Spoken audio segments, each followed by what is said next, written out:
Hello, everyone. Welcome to today's webinar. Today's topic is one that is near and dear to our hearts, I think near and dear to most dental practices' hearts out there, because staffing and people showing up and burnout, all of these topics are a real thing. You know, at HR for Health, we're seeing a lot of increases in employees calling out last minute, trying to figure out how to get coverage, not have your patients be affected.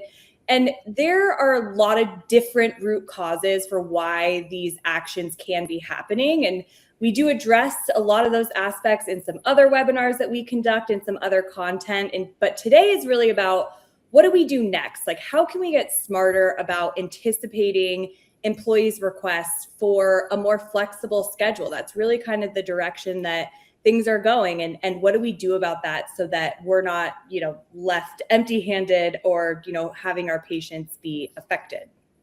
And this reality, most compliance problems that we see, they don't start because a practice is actively deciding to ignore the law, right? They start with very practical business problems. Somebody called out, we need a hygienist tomorrow, or we're growing faster than we can hire, or we found somebody that's great, but they only want to work a couple days a month.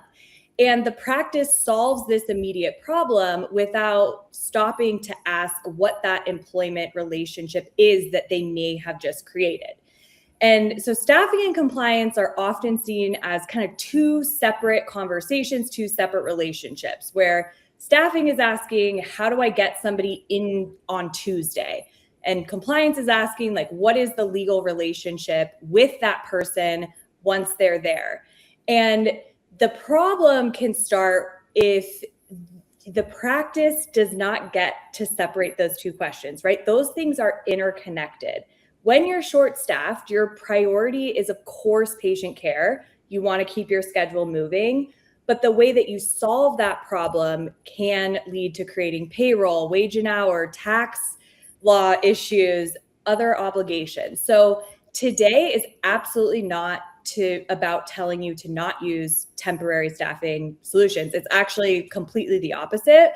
Flexibility is just becoming a part of the way a modern dental practice is running. But what we want to talk about is how you create that flexibility intentionally rather than like accidentally creating that risk for yourself.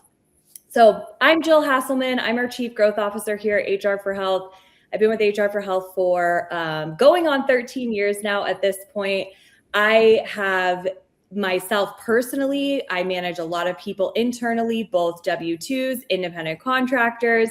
I also see a lot of our experiences with our thousands of clients that are going through these things. So kind of have that unique perspective of both, myself handling it and also seeing what those trends are out there for our clients. And I'm super excited to have Betsy on our webinar today. Betsy is the Strategic Partnerships Manager with Kwikly. Kwikly is one of our new partners that we are super excited about. We definitely align in terms of making sure that how employees are brought into a practice is compliant. And so that's always, of course, our core at HR for Health, very important for us as we're scoping out partners and figuring out who we're going to work side by side with. Betsy has a ton of background in the dental space, a lot of great information. She herself is even an RDH herself. So that's a really unique perspective.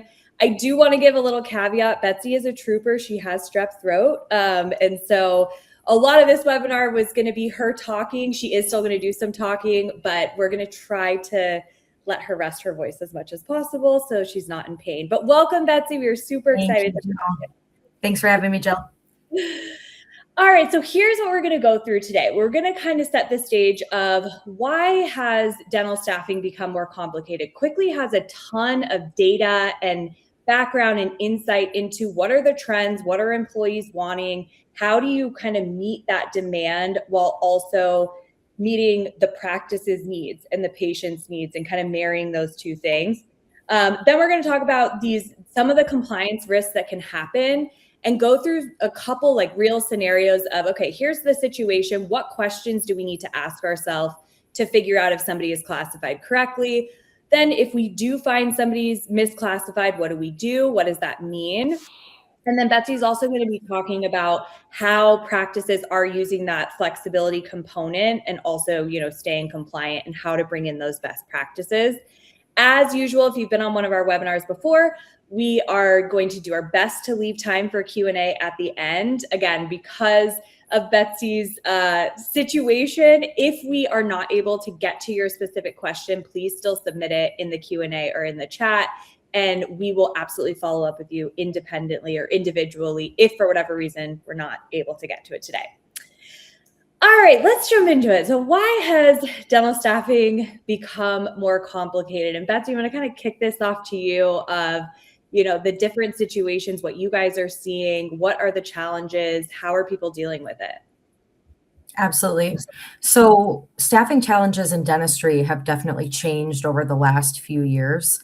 The real root of the problem is a hygienist shortage, the hygiene and dental assisting shortage. I think we're still seeing some pain because of COVID with that. We had a lot of the dental hygiene population leave hygiene altogether during COVID.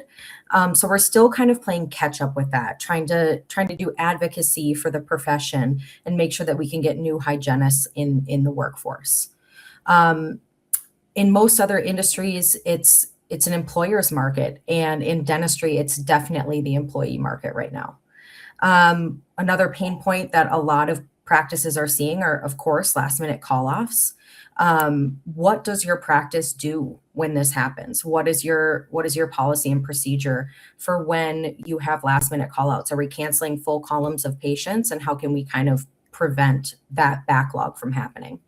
And also growth and expansion challenges. A lot of practices have a pain point of seeing if they have the capacity for growth. Do I have the capacity to add another team member? Do I add them full time, or do I add them part time? And how do I get through a backlog of patients? Mm-hmm. Thanks, Jill.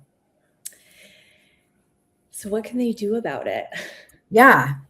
So when looking at flexible staffing, we all know this, right? Your patients still need care no matter what's going on in your schedule, whether it be last minute call outs, planned vacations. So we want to have a plan in place for when this happens, so we don't end up doing things like canceling out patients or creating, turmoil within the office when these things happen. So we obviously want to have a solution where classification and compliance are fast and easy, right?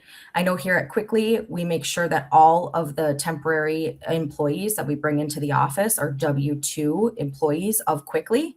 We also cover their malpractice and liability insurance, and they're all pre-vetted, which means no onboarding for you.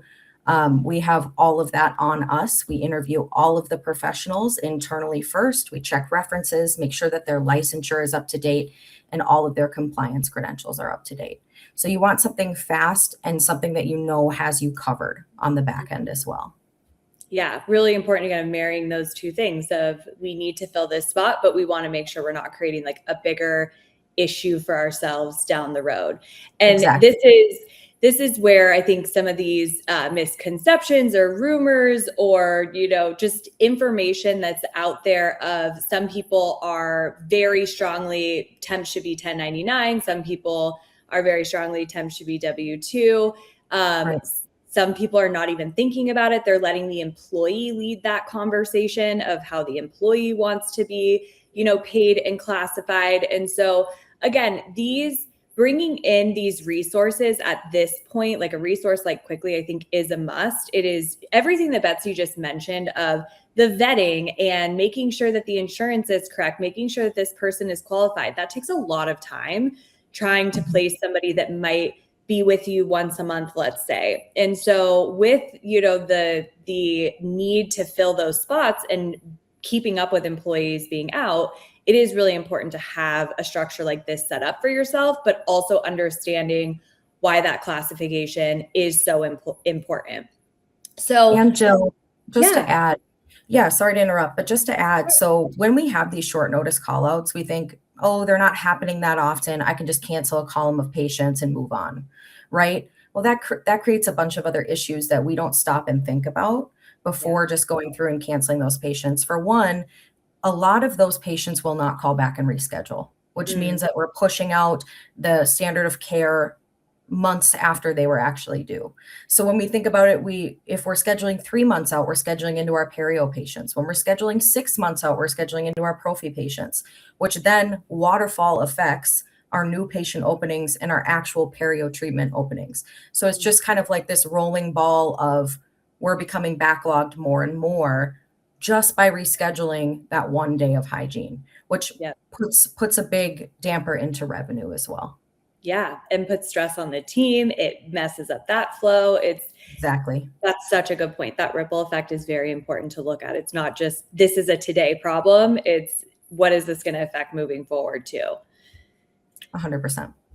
So when we're looking at how to classify employees or these temps that come in, I think it's really important to make the distinction of just issuing somebody as a 1099 does not make that person an independent contractor, right? 1099 and W-2 are tax reporting consequences of this relationship. They are not what creates the relationship. So to put it another way, like you can say that the sky is green, but that doesn't necessarily make it green, right? So we can pay people a certain way. That doesn't mean that that is what constitutes the relationship. So same thing with like putting an independent contractor agreement across the top of a document doesn't make somebody an independent contractor automatically. The IRS specifically says the substance of the relationship is what governs the relationship, right? Regardless of its label. And just because you have a contract, that isn't sufficient enough to just determine the status of if this person can be a 1099 versus a W-2. The Department of Labor also says that receiving a 1099 or signing an independent contractor agreement doesn't by itself establish that independent contractor status. So imagine you bring a hygienist into your practice, you tell her she's a contractor, she signs an agreement saying she's a contractor, you issue her a 1099. But you determine when she works, right? She's treating your patients. She's using the practice's equipment and supplies. She's operating within the practice's systems and schedule. She's being paid an hourly amount. And this continues to happen, week after week or month after month. So the question isn't what did we call her? The question is, what does the actual working relationship look like? And so those are the facts that we want to take a closer look at. So for federal tax purposes, the IRS organizes these facts into kind of three broad categories. And I like that it's three broad categories. It gives you kind of a useful way to think about that relationship. So the first thing that we want to look at is behavioral control. So the practical question you want to ask yourself here is who controls how the work gets done? Okay, so things you might want to look at here. Who determines this person's schedule? Who tells this person where they work? Who decides what patients they see? Who is establishing the procedures? Who determines what equipment or supplies this person uses?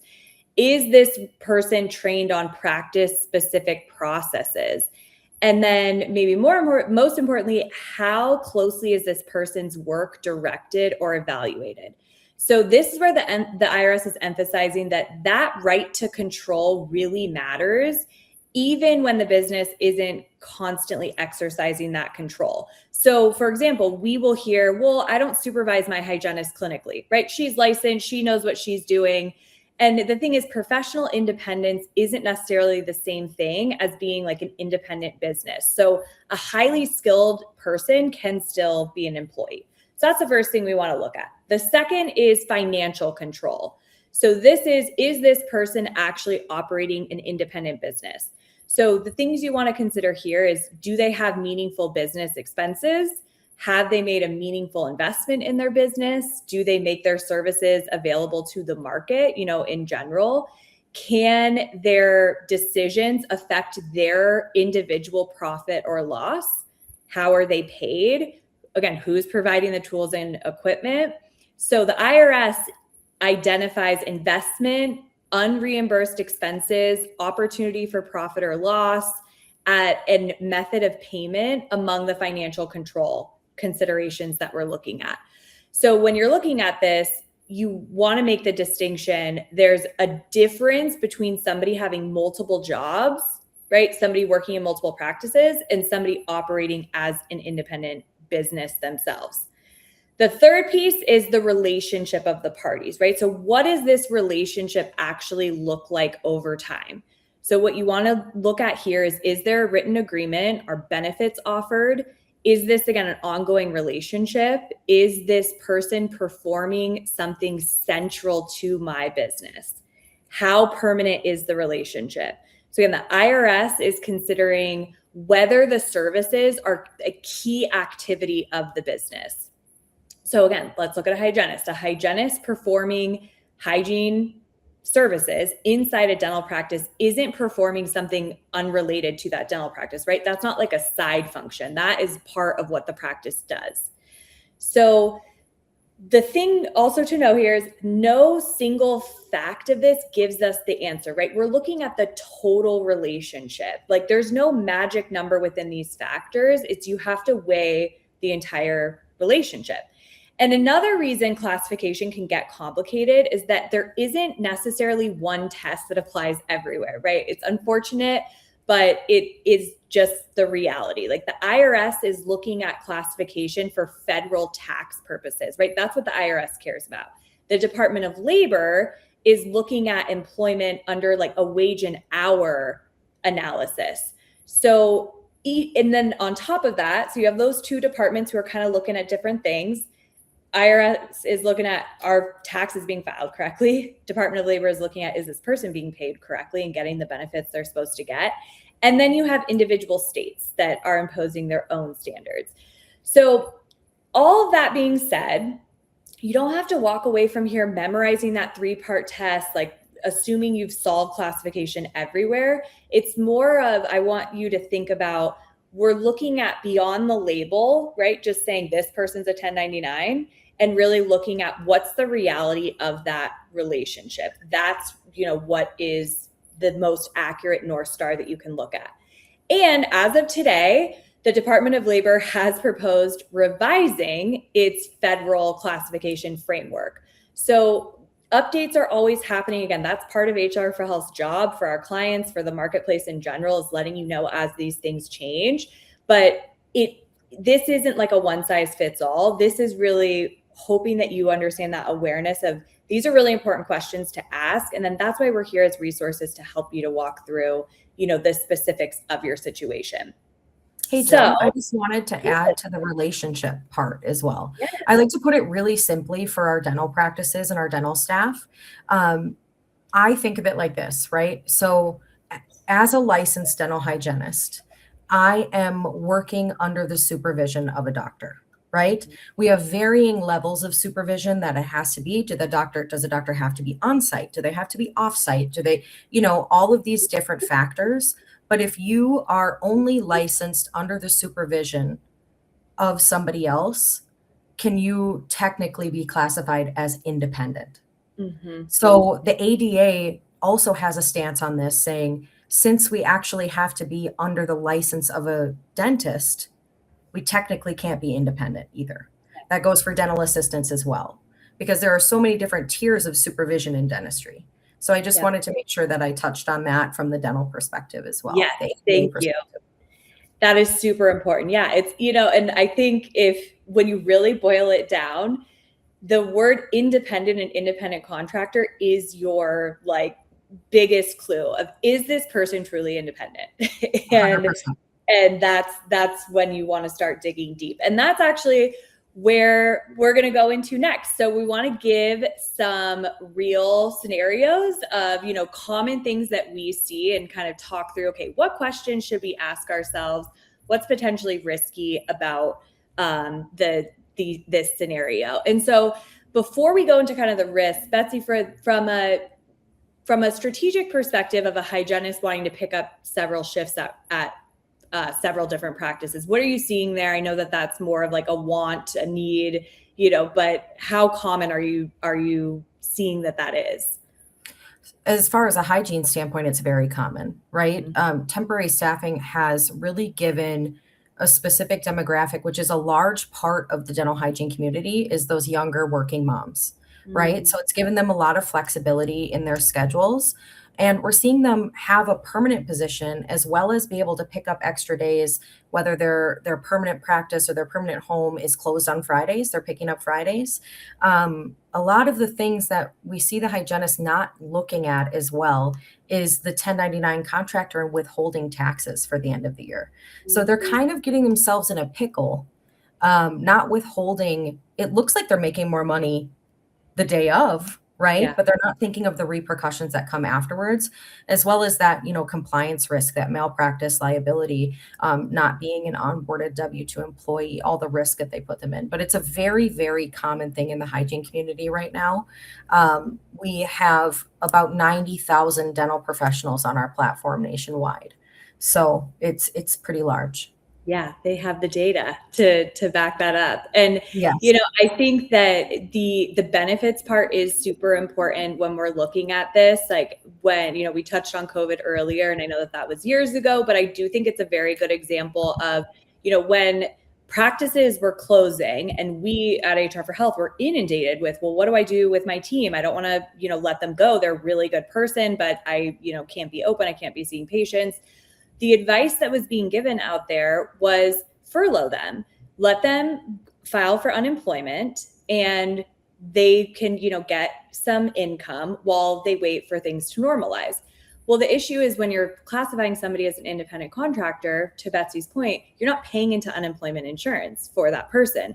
And so there was kind of this like mass hysteria and like this really big wake up call for practices that were classifying again, specifically hygienists in this way, because they weren't eligible for unemployment. Again, it was figured out, the government kind of carved something out specifically for those types of people, but it was really stressful and kind of a realization of, oh, it's not just about like their paycheck, it's about different events that can happen that can really have these consequences. So let's look at what questions we want to ask ourselves, right? So we'll hear a lot, and I'm sure, Betsy, you hear this too.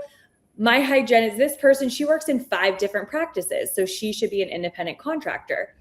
And that is relevant information, right? When we're trying to figure out how to classify somebody, but it doesn't answer the question of if this person is a contractor. So what we want to ask ourselves is, who determines the hours, at each practice that they're working at? Whose patients is this person treating? Who's controlling the patient schedule? Who supplies the materials? Is this person operating an independent business? And again, just, is there a meaningful opportunity for profit and loss? And then always important, what does my state law require? Because different states just say, nope, it's a non-starter regardless. Some are a little bit more flexible.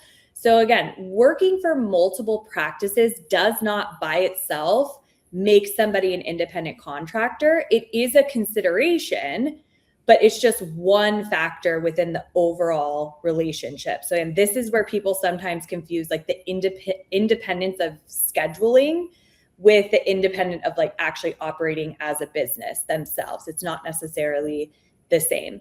And I do want to also recognize there are times where a hygienist might come into the practice and they are a 1099 elsewhere, and that's getting influenced in your decision of like, well, the other practices pay me like this, and they might not be associated with your practice at all, but they're not associated with your practice. Like what they do over there, doesn't necessarily matter. You want to make sure that you're doing it correctly when you're asking yourself these questions.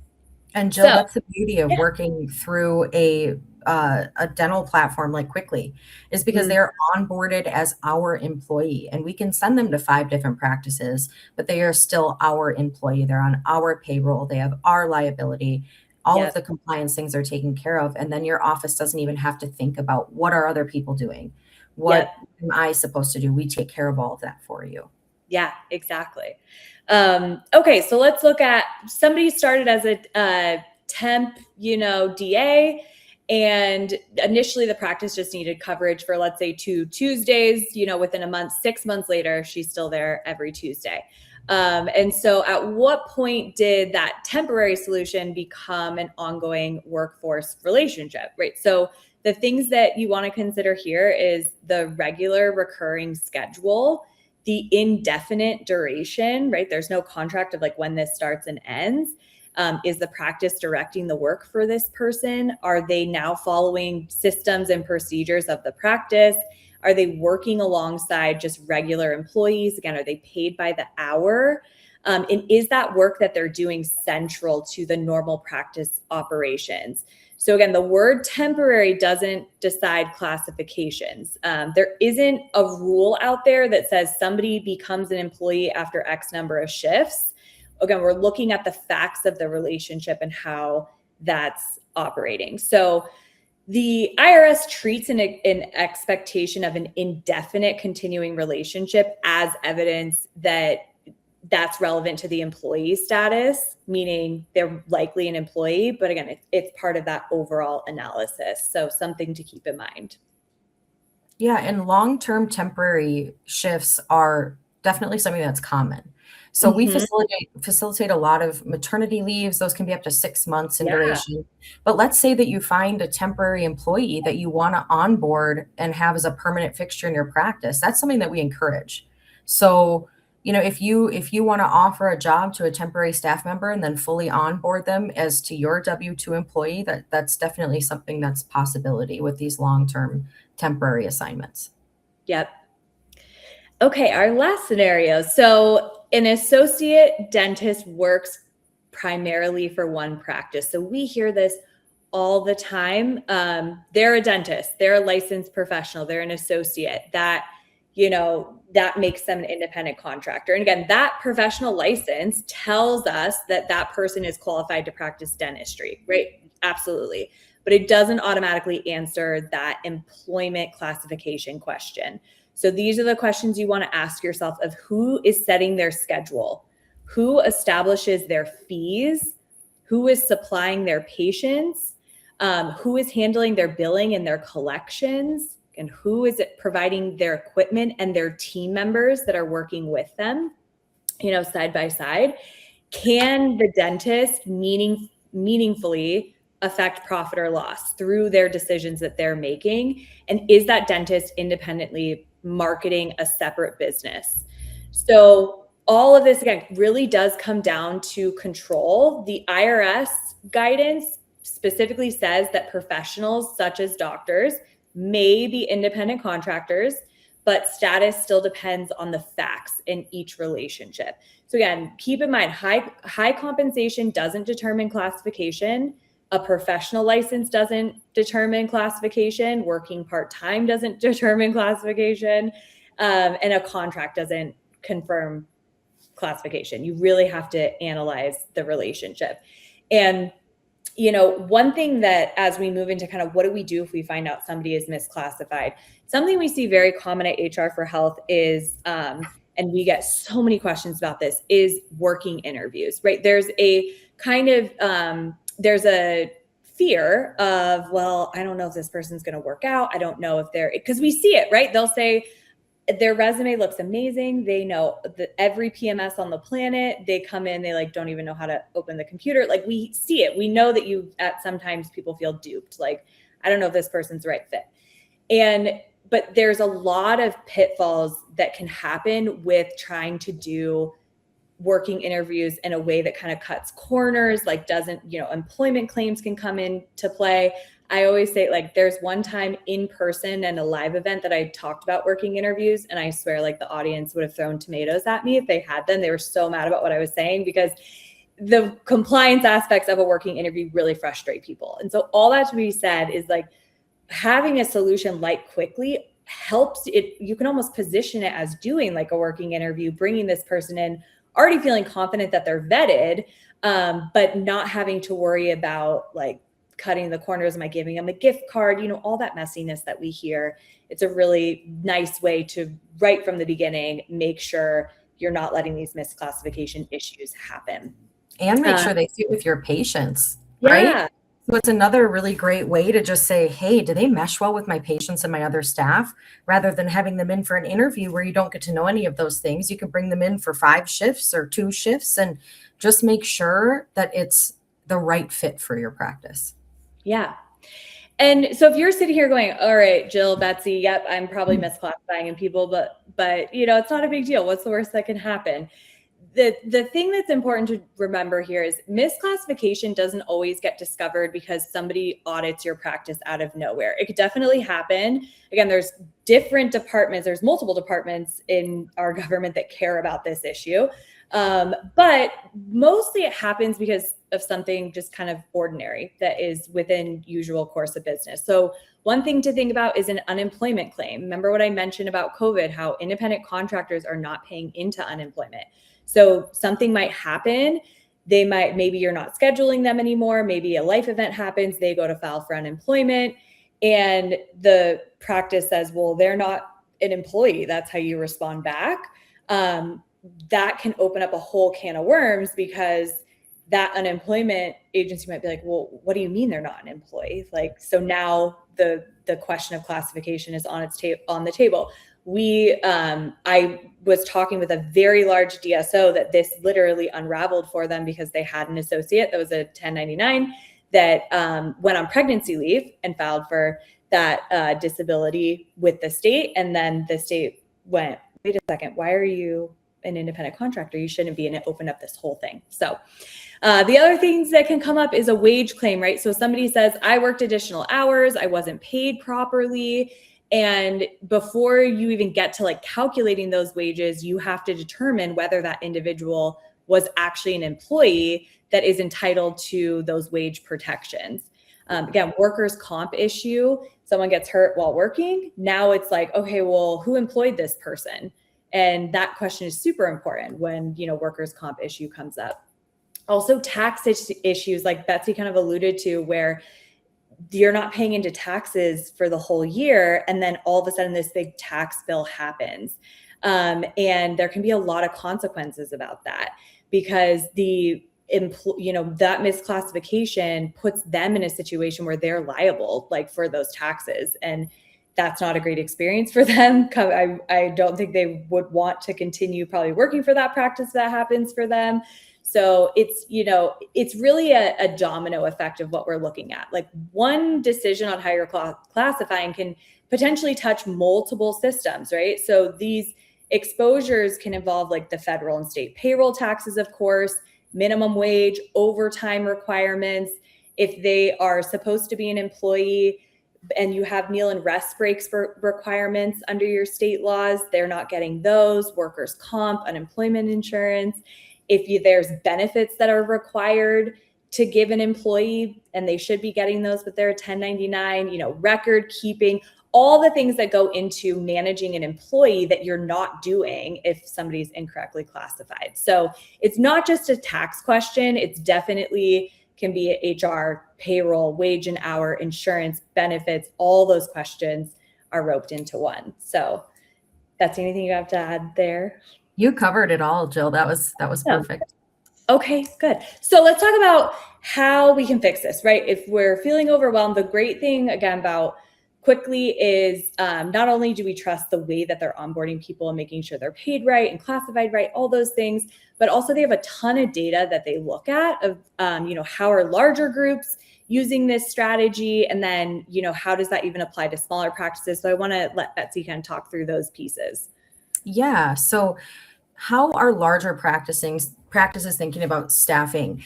We have a lot of DSO partners that we work with, and one in particular, we created an internal staffing pool.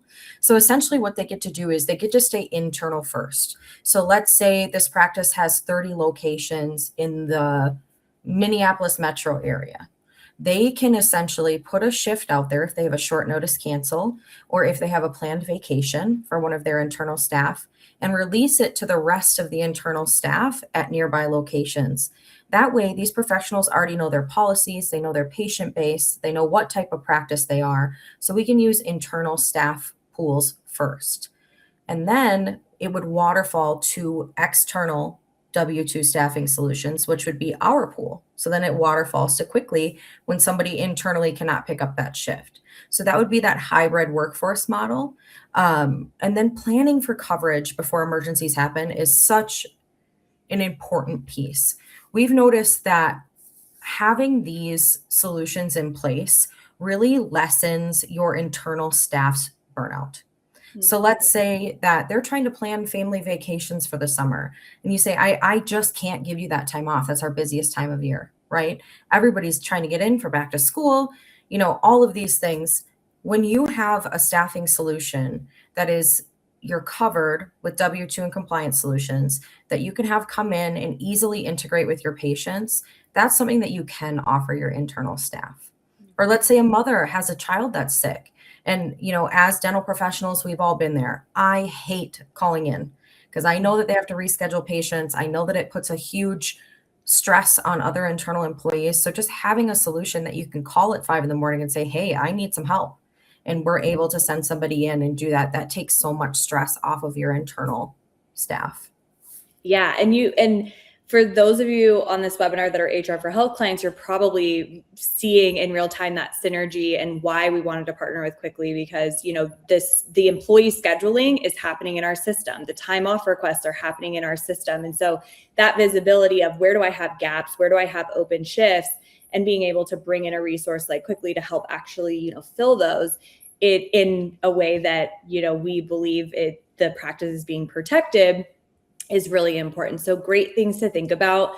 On, the structure and system piece, a lot of this, the underlying themes are these compliance risks a lot of the times come down to individual decisions and not about like these systems to have in place. And so again, the things that as you're growing, as you're bringing in more flexible options for your team, you want to know like who the employer is, right? So when somebody comes into your practice as a temp, one of your first questions to yourself should be, who employs this person, right? Not are they a temp, but who employs them? Who pays the wages? Who handles payroll, withholding? Who carries the workers' comp?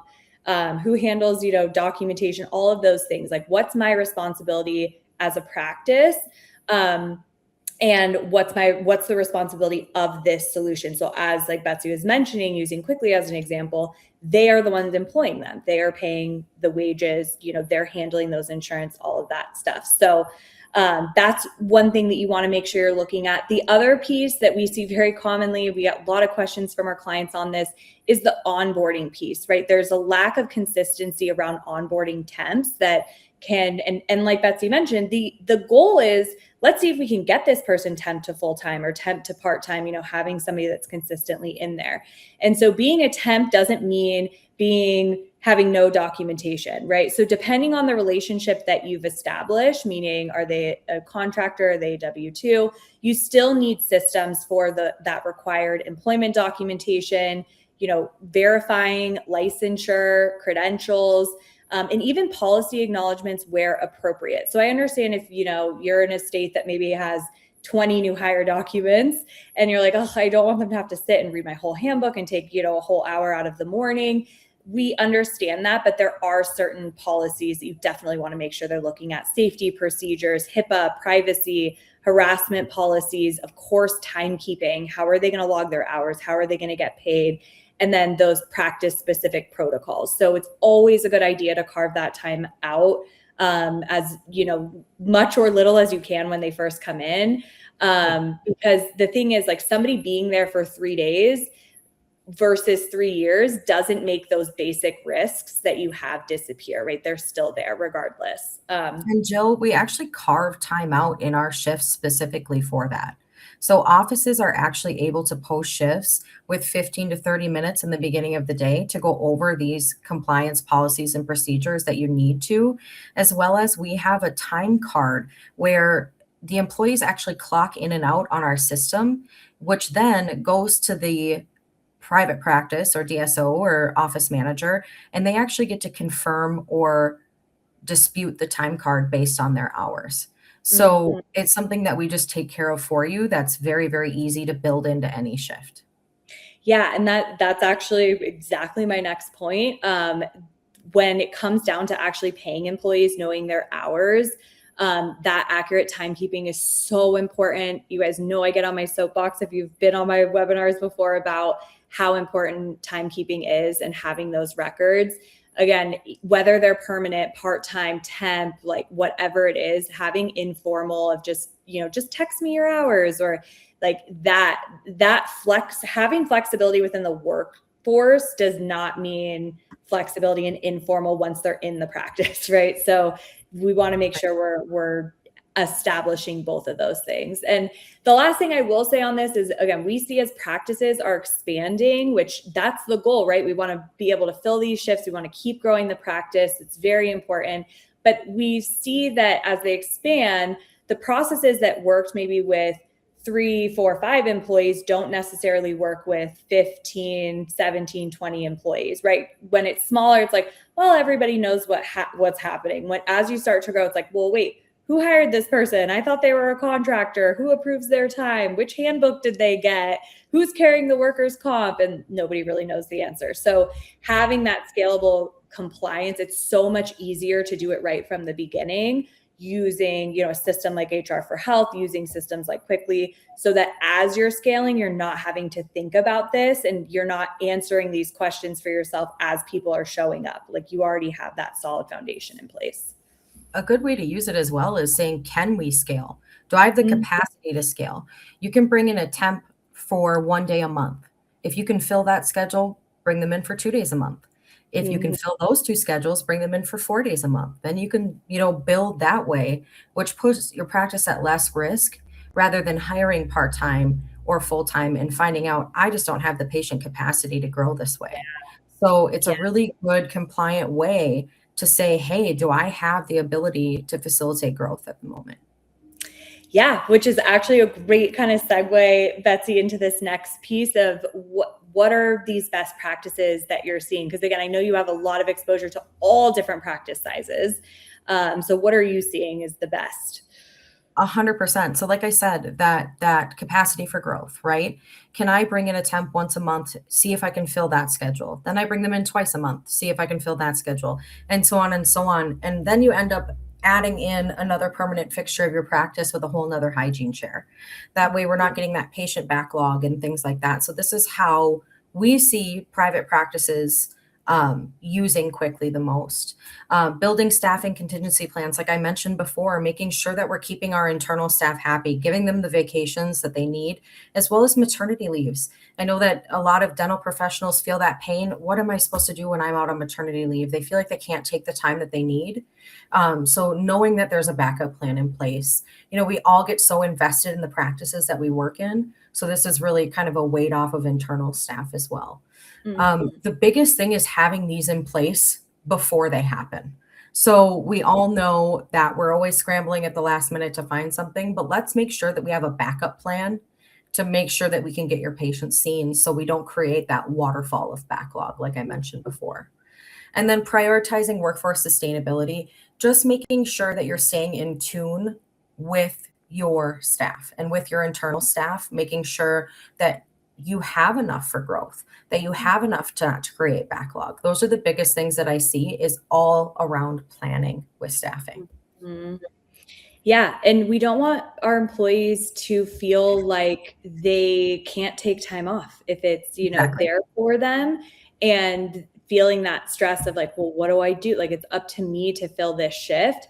And the other piece, I think that with the workforce shortages that are happening, it can feel sometimes like you're like held hostage by an employee. You're like, I'm not really sure this is working out, but like, I really need coverage for my patients. And so again, this allows you to kind of broaden your horizons. And what I also really like is that, in your system, they can identify like what types of treatments that somebody is, able to do, the systems that they already know, the technologies, like all that vetting is really within there. Like I appreciate how thoughtful you guys have been with how you make sure to be able to get, it's not just like, let me get a butt and seat. That is important, 100%. but it's really like, let's make sure that this is working for you and, you encourage that temp to full-time if possible. So, or 100%. temp to full-time, I guess I should We say. want them to fit seamlessly into your practice. So when you do have these short notice cancellations, and are confident that Kwikly can bring in somebody that can just integrate with your practice, integrate with your patients,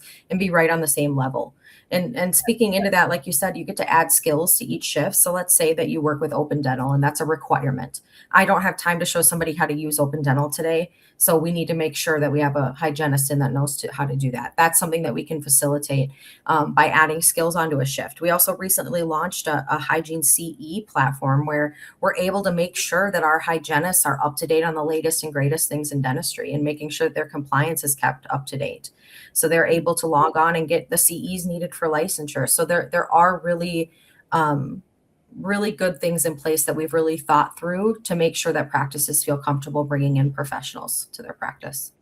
Yeah, and that's a great shout out to one of our other mutual partners, Spear, that has helped to bring it to life. And so, yeah, it's really cool to see this problem being addressed in the way that it is, because it has been such an issue for so many years. And so I feel like there's light at the end of the tunnel with a lot of these pieces. So, again, looking back on the compliance side, we can never forget this. Do not, making sure as you're building your practice, as you're bringing in new people, always revisiting that classification.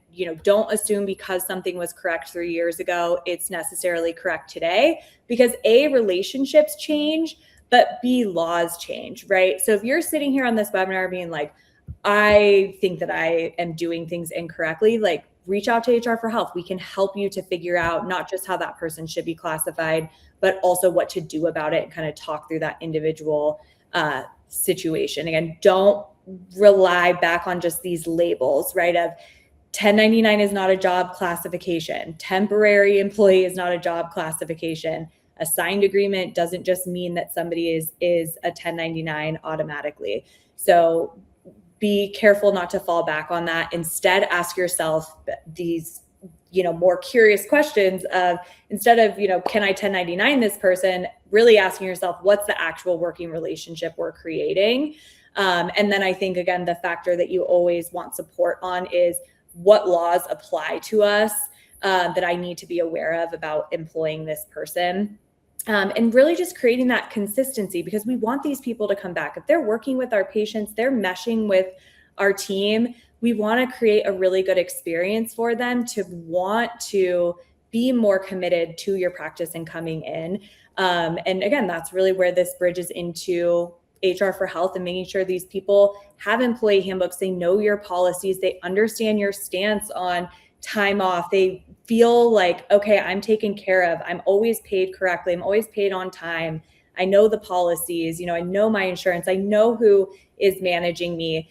These are really important things to think about. So again, the best time to figure out somebody's classification is not when they're filing an unemployment claim or a wage claim or a workers' comp issue. It's really before they start with you on that first day. So as we wrap up, I do want to shout out our Dental Leadership Summit is coming up in about a month. I am super excited. We are going to have Devin, who is the head of growth at Kwikly. He is actually kicking us off. He's our keynote speaker at the very beginning of our event, talking about what really his theme is, you think you might need to hire people, but you might not actually need to. And so bringing a lot of the data around what practices actually need to be looking at as they're growing. And Kwikly has so much interesting insight into these holes that people perceive in their staffing needs, and they might not actually be what they need. So I'm super excited to have him on stage, have the Kwikly team with us. You can scan this QR code to get 50% off of your ticket to be able to see that. Again, the whole event is around, how do you set yourself up for growth? What are all the things you need to look at? We're addressing burnout. We're addressing staffing. We're addressing bringing in associates, hiring them up. We're addressing, transitions, acquisitions, of course, HR. So it's going to be a really great event. We're excited to have you guys with us. I don't know if we have any questions. I might just skip through this. I'm not sure how you're feeling, Betsy. I'm doing just fine. So you take all the time that you need, Jen. Okay. Well, as we wrap up, I do not want anyone leaving today thinking flexible staffing is dangerous, right? Dental practices need flexibility. Patients and their needs do not stop because somebody called out sick. Really, the takeaway here, though, is that flexibility and compliance are not opposites to each other. Like this is a way for you to build a workforce that includes full-time employees, part-time employees, temporary employees, staffing partners, and making sure like the facts and the laws genuinely support that, and how you're doing it. And again, that's why HR for Health is here, from hiring, onboarding, all the way to termination, payroll, timekeeping, employee handbooks, benefits, documentation, HR advising. That is our goal, to help proactively keep practices safe, protected, and making sure the employees want to come to work and that they have visibility into their, relationship as an employee with you. So we want to make sure that that flexible staffing is solving that business problem for you, that practice problem, while also making sure that the way you're doing that doesn't inadvertently create a compliance problem. So again, if you're sitting on this webinar going, I might be out of compliance, I just need a little bit of an audit, please reach out to our team. We're happy to do that. Betsy, I want to give you a second to talk about your QR codes here too, since these are awesome. Yeah, so at Kwikly, having an account with Kwikly is always free. So like we talked about before, planning for these staffing needs, we want to plan ahead. So offices can scan the QR code on one side and you have a free account, and you're also entered to win a $100 gift card. And then any professionals on the webinar as well, always free to have an account. You never have to pick up a shift, or you could pick up 100. It's totally up to you. But it's just a really great, easy way for dental professionals to get access to more shifts while staying compliant, being on that W-2 employee plan, making sure that you don't have to save money at the end of the year. Just a really, really safe way to pick up more shifts and kind of extend those opportunities for yourself. And if you scan our QR code here as well, the professionals have a chance to win $100, and so do the offices. So please feel free to reach out to us anytime. We love that. Thank you, everybody, for joining us. Again, here are our emails too for our teams that you can always contact us. The great thing is, again, if you're an HR for Health client on this webinar, you're interested in Kwikly, you get discounts for being a client, and vice versa. If you're a Kwikly client utilizing them and interested in HR for Health, you get discounts. If you're neither, you get discounts on both sides. So feel free to reach out to our team. We really appreciate it. If you have any questions, let us know. Thank you, Betsy, for joining us. I know you weren't feeling the best, but you did amazing. Thank you. Thanks, everyone. Thank you so much. Thanks, everybody.